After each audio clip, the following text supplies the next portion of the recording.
사랑하는 성도 여러분, 성경은 믿음에 대해서 두 가지 중의적인 의미를 우리에게 잘 알려주고 있습니다.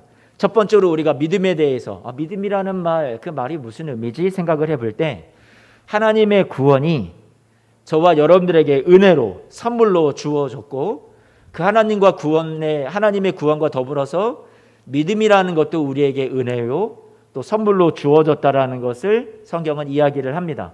그러니까 믿음이라는 것은 내가 내 편에서, 인간의 입장에서 만들어낸 것이 우리의 믿음이 아니라 하나님이 은혜로 값없이 우리에게 거저 주신 것이 우리 안에 생겨난 믿음이라는 것이죠. 그것을 지금까지 로마서 말씀에서 계속 우리가 배워왔고 말씀을 통해서 나눠왔어요. 하나님의 말씀을 선포해왔던 내용이에요.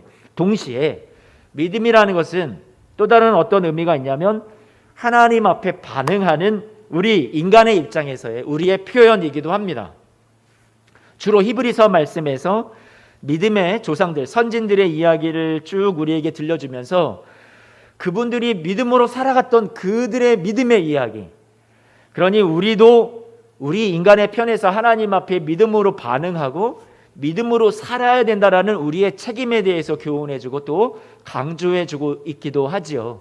그러니까 이 믿음이라는 것은 동전의 양면과도 같아서 하나님이 우리에게 만들어주신 믿음이라는 선물도 있는 거고, 내 것이 아니라요, 내가 만든 것이 아니라 또한 동시에 하나님 앞에 우리가 이 귀한 믿음을 선물로 받은 자들에게 당연히 뒤따라와야 되는 우리의 반응이요 우리의 책임으로서의 우리가 하나님 앞에 보여드릴 믿음이라는 것도 있다라는 얘기예요. 믿음은 이렇게 중의적인 의미를 가지고 있습니다. 오늘 저는 여러분들에게 로마서 말씀을 계속 제가 이어왔던 것처럼 하나님이 우리에게 주신 믿음이라는 선물에 대해서 오늘도 더 강조하면서 또 말씀을 나누고자 해요. 여러분들이 믿음의 책임 부분은 이광수 목사는 자꾸 얘기를 안 하는 것 같아, 이렇게 불편하신 분들이 혹시 있었다면, 또 여러분들이 앞으로 로마서 12장 말씀 이후부터는 어마어마하게 여러분들에게 믿음의 책임에 대해서, 우리의 역할에 대해서 계속 강조할 것이라, 여러분 지금 하나님이 주시는 믿음이라는 은혜, 그 선물에 대해서 제가 마음껏 설교할 때 여러분 이 시간들을 좀 누렸으면 좋겠습니다. 나중에 여러분 괴로우리만큼 내가 이 모든 이 말씀을 따라갈 수 있을까? 내가 이렇게 믿음으로 살 수 있을까? 여러분 많이 여러분들이 버거울 만큼 여러분의 믿음의 책임에 대해서 제가 또 말씀을 나눌 예정이에요. 그러니 기대하시라. 그러니까요, 지금 믿음에 대해서 은혜요 선물이라는 것을 강조할 때 여러분 하나님의 은혜를 풍성하게 받으시기를, 풍성하게 여러분들이 가슴에 채우시기를, 그래야 우리의 삶에 이 믿음이 반응이 되고 또 저와 여러분들의 삶의 믿음으로 나타나는 우리의 책임의 삶이 자연스럽게 또 뒤에 뒤따라오게 될 수 있어요.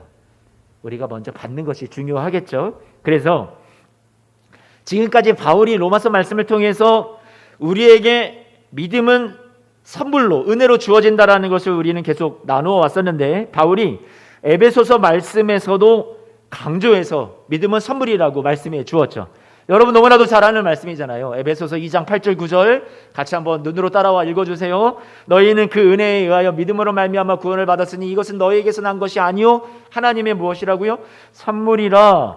행위에서 난 것이 아니니 이는 누구든지 자랑하지 못하게 함이라 라고 말씀하고 있어요. 바울이 은혜라는 것, 선물이라는 것을 지금 강조하고 있는데, 우리가 받은 구원, 그 결과만 은혜요 선물이 아니라 여러분들이 갖고 있는 그 믿음마저도 하나님의 은혜요 하나님의 선물이라고 8절 말씀에 여러분들에게 지금 강조해서 말씀해주고 있는 거예요. 내가 생각하는 그 믿음이라는 것이 내가 구원받는 조건이 되고, 내가 생각하는 그 믿음이 행위가 되어서 내가 하나님 앞에 이런 자격을, 구원받는 자격을 얻었구나, 절대로 자랑할 수 없다라는 얘기죠. 믿음은 은혜요, 믿음은 선물이요.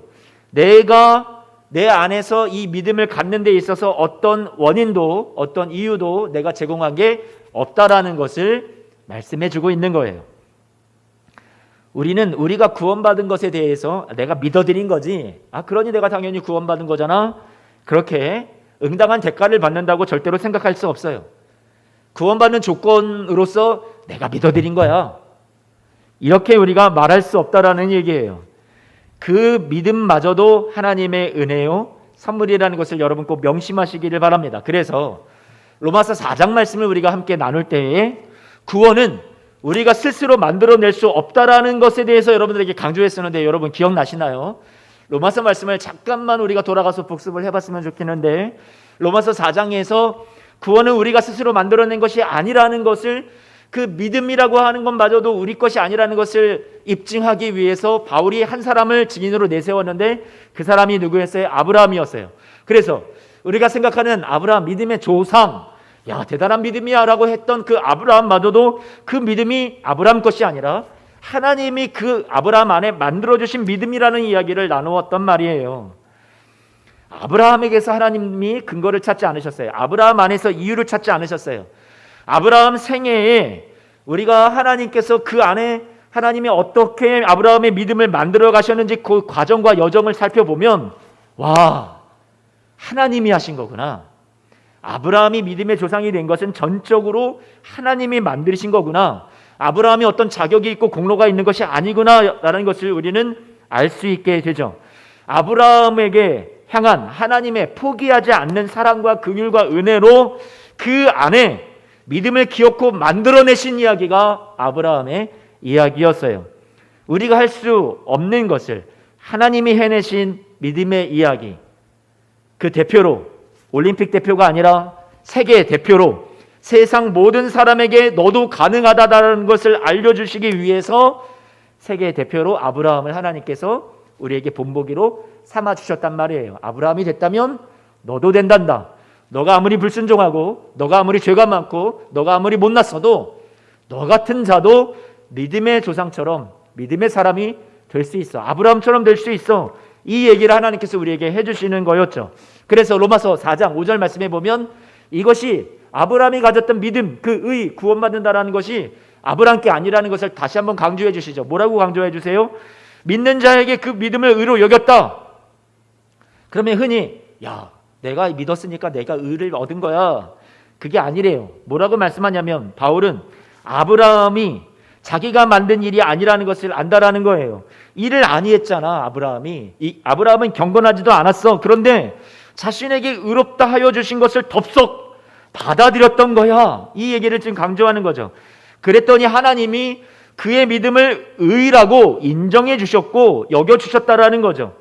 이 말씀은 강조점이 우리가 의를 얻었어. 내가 만든 의야 이게 아니라 일을 아니했다. 경건하지 아니한 자를 의롭다 했다라는 것은 우리가 만든 게 아니구나. 아브라함도 아브라함이 만든 게 아니구나. 하나님이 그렇게 만들어 주신 거구나라는 것을 선물이라는 것을 말씀해 주는 4장 5절의 말씀이에요.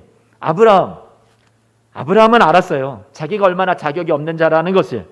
그런데 하나님이 그 아브라함 안에서 자격이 없다고 보시지 않으니까 아브라함이 처음에는 너무 황송하고 어떻게 이런 나를 자꾸만 나를 붙잡아 주시고 나를 찾아와 주시고 나를 일으켜 주시고 믿음이 없어서 떨어지면 다시 믿음을 하나님께서 불어넣어 주시고 그런 하나님의 손길을 계속 경험하다가 이 염치 없는 아브라함이 황송하게도 하나님께서 자신을 바라봐 주시는 그 시선을 이제는 덥석 받아버리게 된 거예요.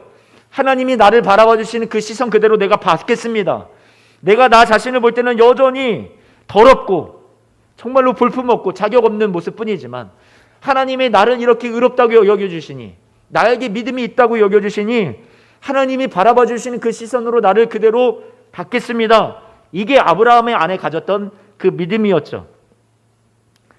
아브라함이 하나님을 믿었다라는 것은 아브라함이 하나님을 막 기를 쓰고 용을 써서 붙잡았던 것이 아니라 하나님이 절대로 포기하지 않고 버리지 아니하시면서 아브라함을 끝까지 그를 붙잡아 주셨던 거예요.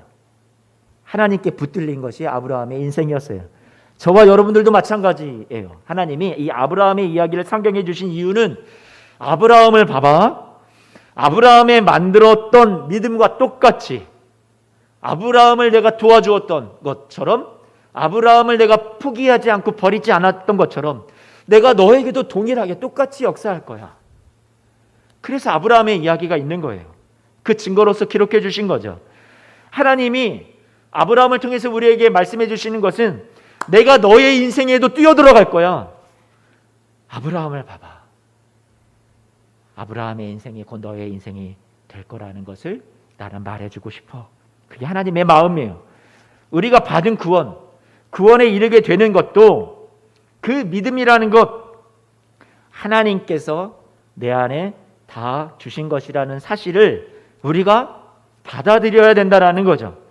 하나님께만 그렇다면 우리가 다 모든 것을 다 떠넘기고 책임을 전가하는 그런 무책임한 그런 신앙의 태도가 지금 제가 여러분에게 은혜를 강조하는 이 신앙이 아니라, 우리가 하나님의 은혜를 지금 계속해서 제가 강조하고 힘주고 있는 것은요, 말씀을 통해서 바울도 지금 그러고 있는 것은 우리의 인생을 붙들고 계신 하나님의 절대적인 주권과 하나님이 우리를 위해서 쉬지 않고 일하시고 역사하시고 졸지도 아니하시고 주무시지도 아니하신 그 하나님께서 저와 여러분의 인생의 구원을 이루시기까지 그 열심을 내시고 끝까지 포기하지 아니하시는 그 사랑하심, 그 사랑의 신실하심, 그것을 우리가 높이고 주님을 우리가 찬양하고 주님께 영광 돌리기 위해서 제가 이 부분을 지금 강조하고 있는 거예요. 성경도 그것을 강조하고 있는 거고요. 우리의 잘함과 우리의 잘못, 우리의 유능함과 우리의 무능함을 뛰어넘어서 하나님은 우리에게 은혜로 역사하십니다. 저와 여러분들을 찾아와 주시는 것. 그래서 아브라함이 못났어도 끝까지 사랑하셔서 그를 위해서 하나님께서 일하시고 역사하셔서 마침내 믿음을 완성하셨던 것처럼 하나님이, 그 하나님이, 동일하신 하나님이 지금도 저와 여러분들을 위해서 찾아오시고 일하시고 역사하여 주신다라는 사실을 믿으시기를 주님의 이름으로 축복합니다. 로마서 말씀에서 말하고 있는 믿음은 우리 것이 아니라 하나님의 찾아오심이요, 하나님의 성실하심의 결과요, 그래서 그 하나님의 신실하심 때문에, 찾아오심 때문에 우리 안에 만들어내진 그런 믿음이라는 것을 여러분에게 오늘 말씀하고 싶어요. 그래서 오늘 말씀의 제목이 믿음.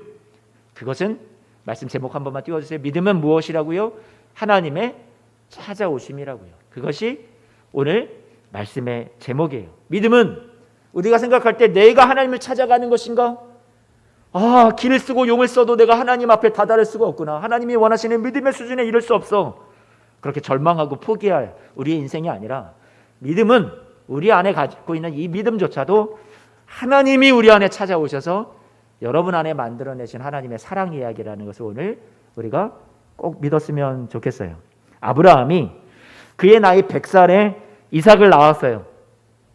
하나님이 그의 나이 100살에 주셨다는 것은 자신에게서 난 것이 아님을 알려주시고 불가능한 때에 하나님이 도우시고 역사하셔서 이루어주신 일이라는 것을 아브라함에게 알게 하셨던 거였죠. 구원의 역사를 이루어 가시는데 하나님께서 이것은 너의 능력에 달려있지 않아, 그것을 알려주시려고 이런 일들을 이루어 가셨던 거죠. 아브라함에게 너가 만들지 않았다? 이거 알려주시렸던 거예요. 하나님은 우리의 능력에 달린 문제 아니다라는 것을 지금도 저와 여러분들에게 알려주시죠. 그래서 여러분의 인생에 하나님이 직접 찾아오시는 거예요.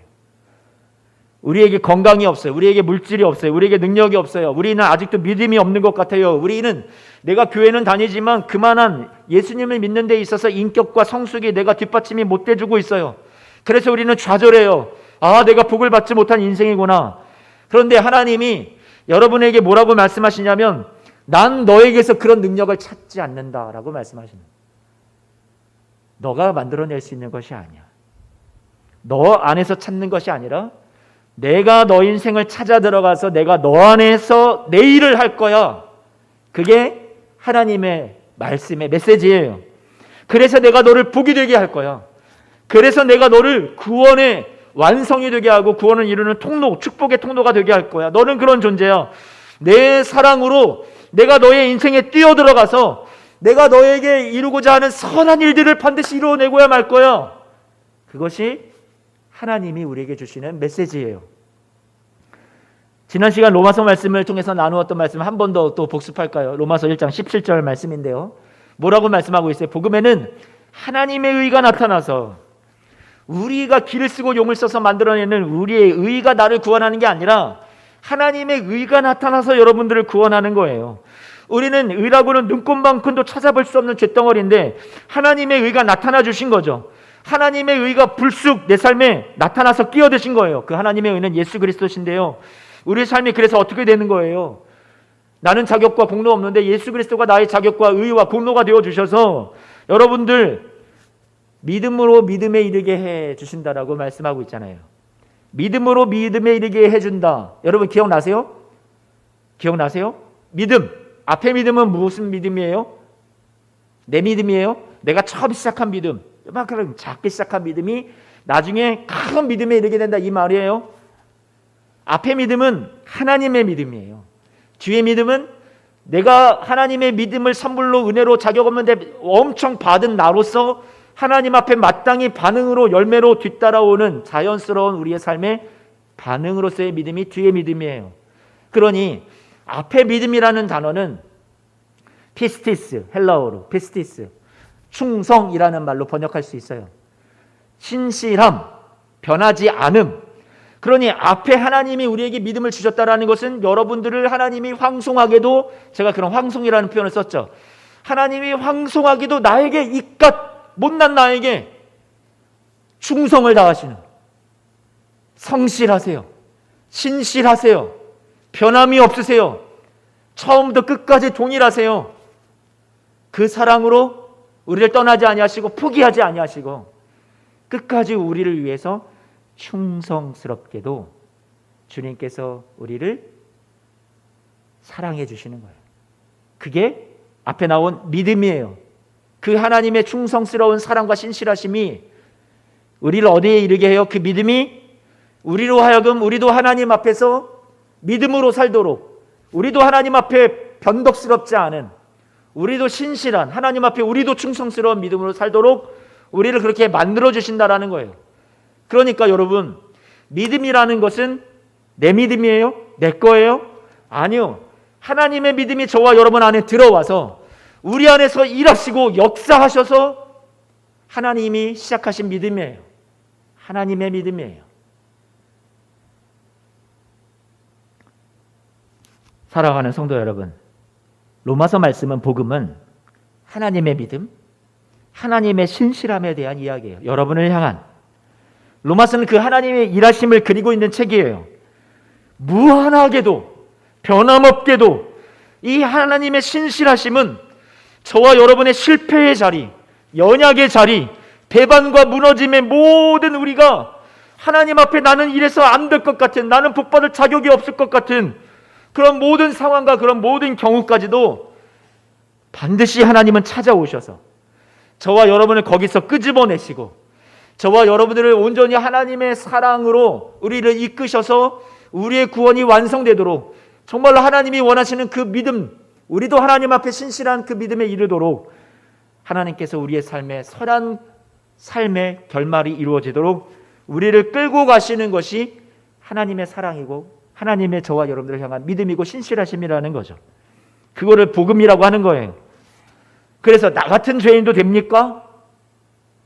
우리가 하나님 앞에 그렇게 물을 때 하나님께서 야, 그래, 너도 된다. 아브라함도 됐잖니? 너도 된단다. 저런 죄인도 된단다. 아, 나도 되는구나. 그거를 알게 하시는 것이 무엇이에요? 그게 복음이라는 말이에요. 우리의 끊임없는 반복되는 배반과 미련함보다 하나님의 신실하심이 더 큽니다. 우리의 죄악의 크기보다 하나님의 변함없는 사랑과 용서의 긍휼의 크기가 더 큽니다. 그래서 우리의 이 부패와 무지함과 어리석음을 하나님이 끝내 굴복시키시고 하나님의 신실하심이 이기었노라라고 선포하는 것이 여러분 우리에게 주신 구원의 복음이에요. 선물이에요. 여기서 아무도 제외가 될 수 없어요. 그 누구도 조건을, 내가 구원받는 것에 대해서 조건을 따지도록 내버려 두지 아니하십니다. 여러분은 아닌 것 같습니까? 여러분이 그 자격과 혜택을 다 누리는 자들이 된다라는 거예요. 저 사람은 아닐 것 같습니까? 아니요, 저 사람도 됩니다. 여러분 안에 누구는 안 될 것 같다고 생각되시는 분이 계세요? 아유, 내 남편은 안 돼, 내 아내는 안 돼, 내 자식은 안 돼, 내 부모는 안 돼, 저 사람은 안 돼. 그 사람마저도 주님의 사랑 안에서 됩니다. 가능합니다. 자격이 있습니다. 사랑받을 자격, 구원받을 자격, 믿음의 사람으로 완성될 자격이 다 있다라는 것을 로마서 말씀은 힘주어서 외치고 있어요. 그렇다면 이스라엘의 구원은요? 이스라엘은 바울의 이 동족들은 복음을 순종하지 않았어요. 믿지 않았어요. 예수님이 왔는데 예수님을 십자가에 못 박아 죽였어요. 그러면 영원히 버림받는 것 아닌가요? 이들은 어떻게 되나요? 분명히 바울이 말했잖아요. 아직 조건과 자격이 아니라면서요.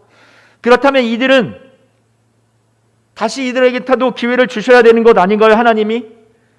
바울은 오늘 본문에서 이들을 향한, 이스라엘을 향한 그 무지와 어리석음, 그 고집스러운 고집과 배반을 향한 하나님의 마음을 바울이 여기서도 이야기를 해주고 있습니다. 오늘 본문에서요. 그래서 오늘 본문을 우리가 한번 들여다보면 14절, 15절 말씀, 14절, 15절 같이 한번 읽어봐요. 그런즉 그들이 믿지 아니하는 일을 어찌 부르리요? 듣지도 못한 일을 어찌 믿으리요? 전파하는 자가 없이 어찌 들으리요? 15절, 보내심을 받지 아니하였으면 어찌 전파하리요? 기록된 바 아름답도다 좋은 소식을 전하는 자들의 발이어함과 같으니라. 17절, 그러므로 믿음은 들음에서 나며 들음은 그리스도의 말씀으로 말미암았느니라.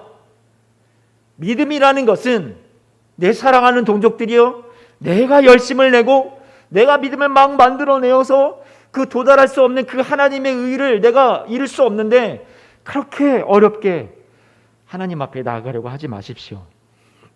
복음은 쉬운 겁니다. 복음은 가깝습니다. 복음은, 믿음은 단순합니다. 들음에서 납니다. 그 들음은 그리스도의 말씀을 듣고 반응하는 것입니다. 기꺼이 선물을 받아들이는 겁니다. 그런데 왜 이 쉬운 복음을 받아들이지 않습니까? 지금 바울이 동족들을 향해서 이 얘기를 하고 있는 거예요. 너무나도 쉬운데, 하나님의 마음이 지금 찢어지고 있는데 이렇게 쉬운 복음을 주었어도 자꾸만 멀리 가고 있으니 너무나도 안타깝습니다. 바울이 지금 그 얘기를 하고 있죠. 그런데 오늘 우리가 14절, 15절 말씀을 우리가 생각을 하면서 17절까지 방금 읽었던 말씀이요, 우리는 이 말씀을 전도해야 된다. 교회 안에서 우리 전도 열심히 해야 돼.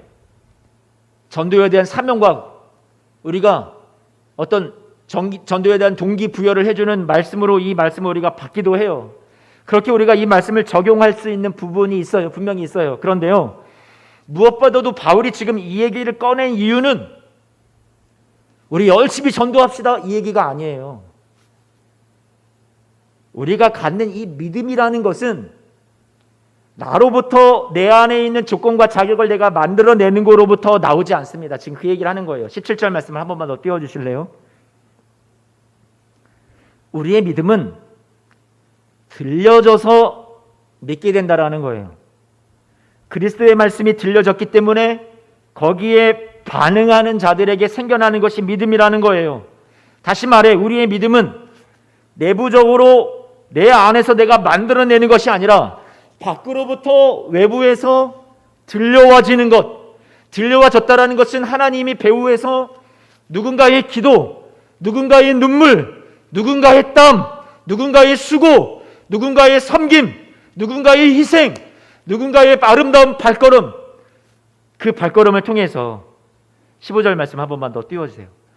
아름다운 좋은 소식을 전하는 그 발걸음을 통해서 저와 여러분들에게 하나님이 배후에서 일하시고 쉬지 않고 역사하셔서 저와 여러분들에게 이 복음이 들려지게 하시는 것이 하나님의 일하심이라는 것을 강조하고 있는 말씀이에요.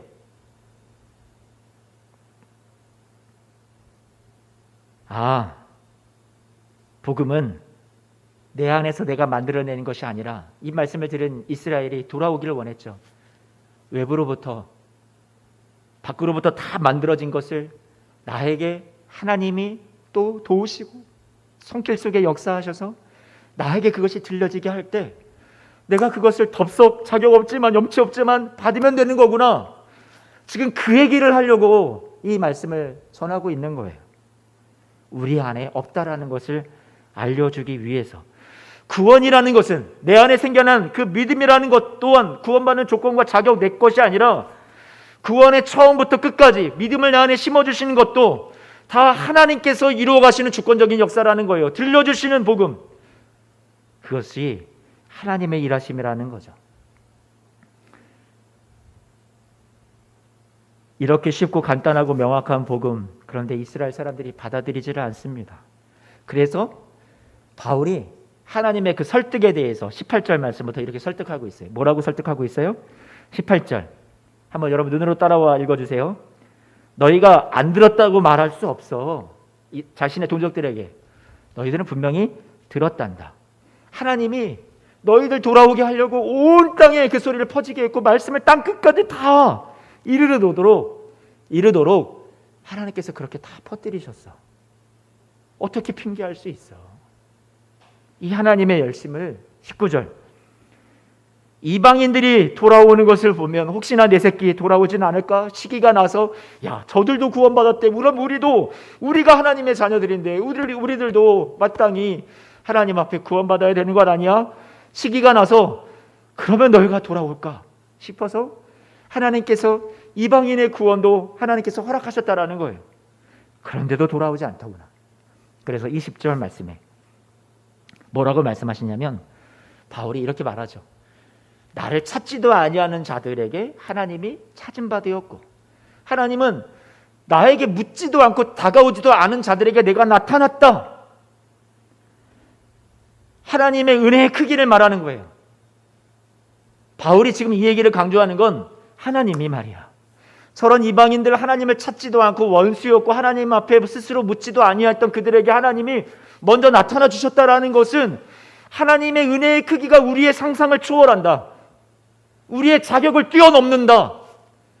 그렇다면 내 사랑하는 동족들을 향한 하나님의 사랑은 그러면 그 사랑이 자격 조건을 다시 따지면서 하나님이 그 사랑을 축소하실까?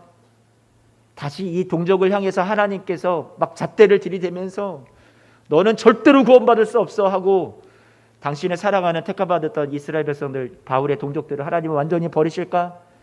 아니야. 그럴 수 있는 하나님이 아니야. 지금까지 은혜를 얘기했잖아. 하나님의 사랑에서 끊을 수 없다라고 얘기했잖아. 그래서 바울이 얘기하는 건 뭐냐면 21절 말씀이에요. 오늘 말씀의 결론인데요. 같이 한번 좀 읽어보죠. 이 말씀 함께 읽었으면 좋겠어요. 읽습니다. 시작. 이스라엘에 대하여 이르되 하나님의 이제 말이에요. 지금부터 이제 하나님의 음성이라고 생각하고 들으시는 거예요. 너희는 나를 순종하지 아니하고 너희는 나를 거슬러 거역하며 고집을 피웠어. 복음을 순종하지 않았어.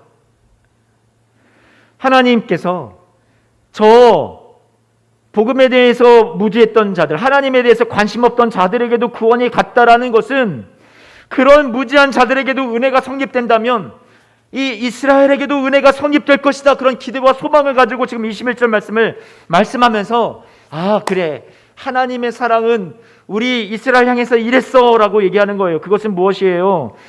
복음에 순종하지 않고 거역하며 고집을 피우고 있는 이스라엘을 향한 하나님의 그럼에도 불구하고 변함없는 신실하신 사랑을 지금 말해주고 있는 거예요.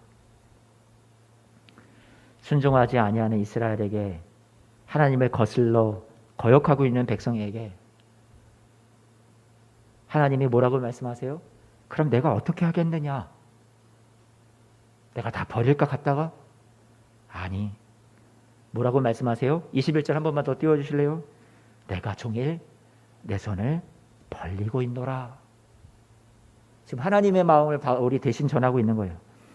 하나님을 끝까지 거부하는 정말로 이거는 고집도 보통 고집이 아니죠.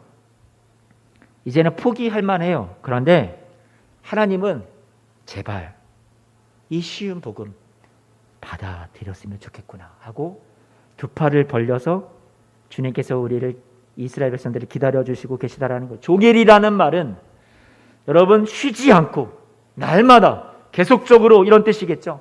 팔을 벌렸다라는 거 여러분 잘 아시잖아요. 여러분 사랑하는 자녀들 여러분 속썩이고 말 안 들었을 때 여러분 그 자녀들 여러분 다 그냥 버리시나요? 여러분 두 팔 벌려서 어릴 때부터 많이 안아주지 않으셨어요? 그 사랑의 품으로 용서하는 그 품으로 따뜻하게 안아주면 여러분 안에도 행복이 있었고 기쁨이 있었죠. 그 행복, 그 기쁨, 무한한 엄마 아빠의 사랑을 이 팔에 안겨서 누렸던 그 자녀 어땠을까요? 한없이 그 하나님의 그 아빠의 엄마의 사랑에 감격하며 고마워하는 마음을 가졌었단 말이에요. 지금 하나님이 그렇게 표현하고 계신 거잖아요. 내가 두 팔을 지금 벌리고 있다. 이 두 팔을 벌리고 내리지 않고 끝까지 쉬지 않고 벌리고 계시다라는 것은 하나님의 그 오래 참으심과 포기하지 않는 하나님의 신실하신 사랑을 우리에게 표현해주고 있는 거예요. 지금 이 말씀 속에서 우리는 하나님의 마음을 느낄 수 있어야 돼요. 오늘 말씀에서 하나님의 마음, 하나님의 본심을 우리가 느낄 수 있어야 돼요. 지금도 순종하지 아니하고 거역하는 자들에게 하나님은 이 복음이 들리게 하시려고 하나님은 안간힘을 쓰고 계세요. 하나님이 설득하고 계세요. 두 팔을 벌리고 계세요. 하나님의 설득의 결과와 열매가 바로 지금 여러분들이시잖아요. 지금 우리가 이 자리에서 예배하고 있다는 것을 우리가 잘 알잖아요. 내가 어떤 죄인이었는지, 내가 자격이 없다라는 것을, 내가 얼마나 하나님 앞에 고집 피우고 하나님을 거역해 왔다라는 것을 우리는 잘 알잖아요. 그런데 이런 내가 이 자리에 와서 예배하고 있다는 것이 어디 여러분들이 만들어낸 거였나요? 내 믿음이라고 생각하십니까? 아니요. 하나님의 집요한 사랑 때문에, 하나님이 포기하지 않는 하나님의 찾아오심 때문에, 우리 안에 만들어주신 그 하나님의 믿음 때문에, 그래서 우리가 여기에 이 자리에 있는 거잖아요. 저와 여러분들이 증인이잖아요. 우리가 그 하나님의 찾아오심의 열매잖아요. 하나님은 의인을 찾아오시는 것이 아니라 죄인을 찾아오십니다. 찾아오셔서 우리의 구원이 시작되었어요. 이스라엘의 구원의 이야기는 이제 11장에 가서 제가 좀 더 다룰 거예요. 오늘은 우리의 하나님의 이런 죄인을 향한 찾아오심, 무한하신 사랑에 대해서 말씀을 제가 정리하고 마칠까 합니다. 죄인을 찾아오신 거예요. 아담이 선악과를 따먹고 범죄하였을 때 죄를 지어서 두려웠어요. 숨었어요. 하나님 앞에 도망갔어요. 하나님이 그 아담을 어떻게 하셨어요? 찾아오셨어요. 아담아, 내가 어디 있느냐? 죄로 인해서 부끄럽고 수치를 느끼는 아담에게 하나님이 가죽옷을 지어서 입혀주시고 그 수치를, 그 죄를, 부끄러움을 덮어주셨어요. 찾아오셔서 허물을 덮어주신 분이 우리 하나님이세요. 하나님은 예배의 실패자였던 가인을 찾아오셨어요. 동생 아벨을 돌로 쳐 죽인 그 가인, 우리의 관점으로는 저건 버림받아도 싸 했던 그 가인을 하나님이 찾아오셨어요. 그래서 그에게 두 번째 기회를 주시죠. 그러면서 말씀하세요. 죄를 원하는 것은 너에게 있지만 너는 죄를 다스려야 한단다. 따뜻하게 사랑으로 긍휼을 주시고 기회를 주시는 하나님이시죠. 구약의 하나님의 백성들이 수없이 하나님을 배반하고 우상을 섬겼어요. 하나님은 그래도 이들을 버릴만 하신데도 버리지 아니하시고 수없이 하나님은 찾아오시죠. 말씀을 보내시고 선지자들을 보내셨어요. 하나님의 종들을 세우셨어요. 그들을 통해서 호소하셨어요. 나에게로 돌아오라. 하나님이 자비로 호소하셨어요. 긍휼로 그들을 돌아오라고 간곡하게 부르셨어요. 기다리고 기다려도 돌아오지 않으니 이제는 하나님이 누구를 보내셨어요? 하나님의 아들 예수님을 보내셨어요. 하나님이신 분이 사람의 몸을 입고 찾아오신 거죠. 우리가 아직 죄인일 때, 우리가 원수였을 때, 우리가 연약할 때 찾아와 주신 거예요. 우리가 다 양 같아서 그릇 행하여 각기 제 길로 갔을 때 우리가 하나님 앞에 돌아가기도 전에 우리 모두의 죄악을 예수님에게 다 담당시키시면서 하나님이 먼저 우리를 찾아와 주신 이야기가 성경의 이야기예요. 예수님이 오셔서 말씀하셨죠. 누가복음 19장 10절 말씀에 인자가 온 것은 잃어버린 자를 찾아 구원하려 함이라라고 오셨어요. 우리가 하나님을 찾아가는 것이 구원이 아니라 우리는 잃어버린 자들인데 하나님이 찾아오셔서 우리를 구원하여 주시는 이야기가 구원의 이야기예요. 우리의 구원은 스스로 얻을 수 있는 것이 아니라 잃어버린 자를 찾아오시는 하나님으로부터 시작되는 것이죠. 찾아오시는 하나님으로부터 시작되는 것이에요. 사도 바울은 예수님을 믿는 자들을 감옥에 가두고 다메섹으로 가서 그들을 다 그렇게 없이 하려고 했을 때, 십자가의 원수로 행할 때, 예수 그리스도를 또 믿는 자들을 핍박하고 있을 때, 바로 그때 예수님이 찾아와 주셨죠. 그를 만나 주셨고 그를 구원해 주셨어요.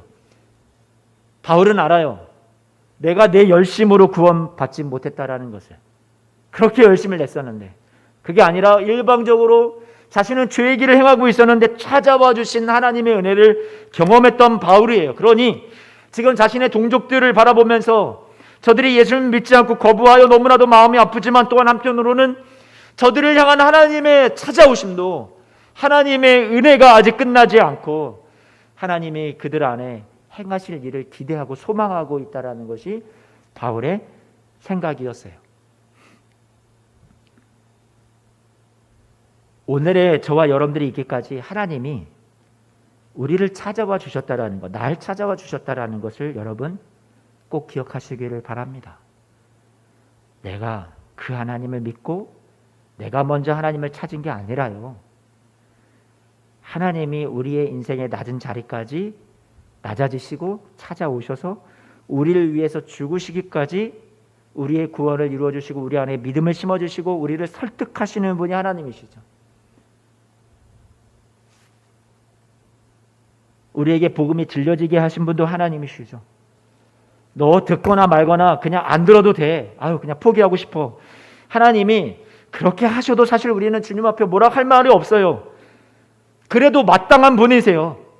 그러나 우리 하나님은 절대로 그렇게 하지 아니하시죠.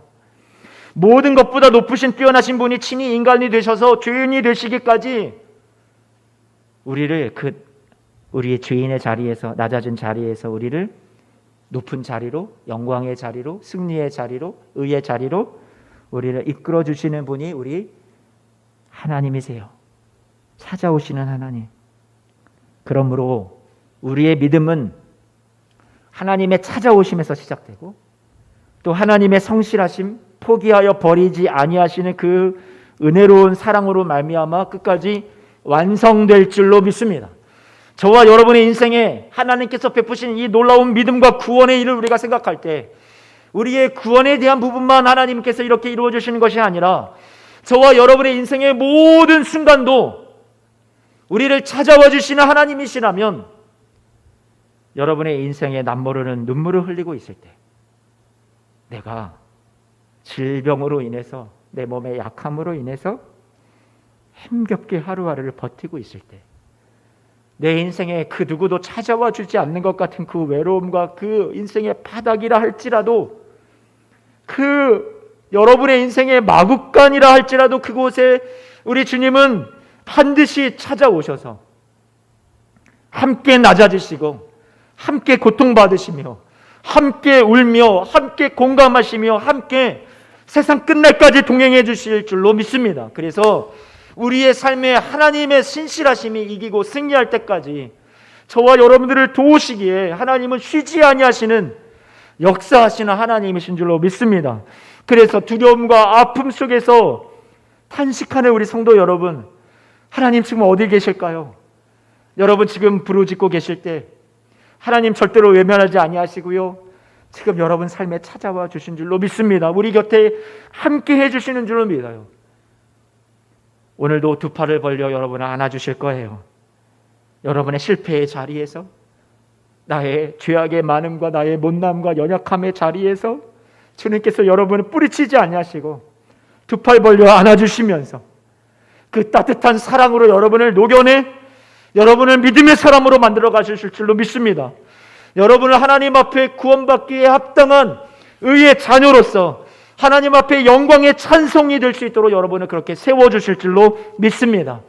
그 여러분을 찾아봐 주시는 하나님을 우리가 믿는다면 오늘도 우리 다시 한번 용기 내어서 우리의 삶의 자리에서 일어나 주시기를, 다시금 이 하나님을 찾아와 주시는 하나님을 바라보며 소망해 주시기를, 그래서 믿음으로 오늘도 찬송하며 예배하며 우리에게 주어진 삶과 주어진 삶의 자리를 버티고 견디며 그렇게 살아가 주시기를 주님의 이름으로 축복하며 부탁을 드립니다. 기도하겠습니다.